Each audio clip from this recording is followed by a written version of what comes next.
How we doing, folks? Mustard Slinger Sports coming at you from WACO, Texas. Like we said before the game, James, Kansas just can't get a win on the road no matter what. Yeah, exactly, Steve. I mean, Kansas, their road woes just continue to keep going on. In fact, there was a girl that retweeted something we did in the early parts of this game, and I was checking out her Twitter page, and on one of the pages, it said Kansas was going to change their mascot to the Possums because they play dead at home and they get killed on the road. Yes. And today was like any other Baylor game, basically, as that jumping out to a lead in the first quarter. Baylor comes out today, and they start out at the end of the first quarter with a 20-7 lead over the Kansas Jayhawks. Yes, they did. Just basically like throughout the whole year, they've been outscoring opponents in the first quarter. And in the second quarter, it didn't really get any better for the Jayhawks. They were shooting themselves in the foot. They fumbled on a kickoff return. And then the very next possession, Michael Cummings, the quarterback, gets sacked and coughs up the ball. Only 2 field goals out of that. But when Kansas couldn't move the ball to begin with, you just can't continue to shoot yourself in the foot. You're right, Steve. And we continue to talk about Baylor's defense not getting the credit that they should get. They don't. We always talk about this high-powered offense. In fact, today in the pregame, I was talking about how the running game was going to be a difference and everything.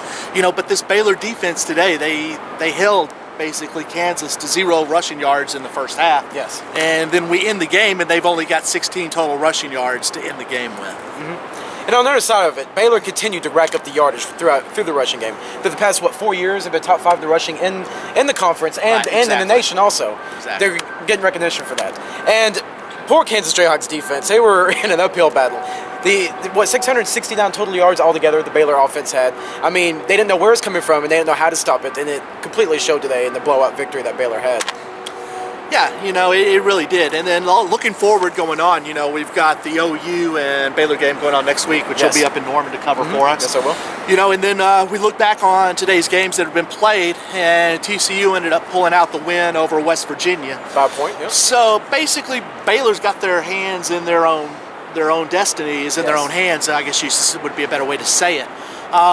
Now, they've got a tough part of their schedule coming up for everything. They've got OU that they're going to play. Oklahoma State, who's been falling off, they've still got. A little dangerous. And they've got the last game of the year, which is against Kansas State, which they keep going.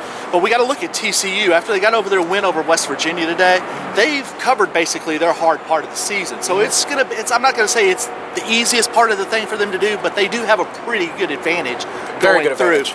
So it's going to be a lot of pressure on Baylor to win out to at least try to win this Big 12 championship.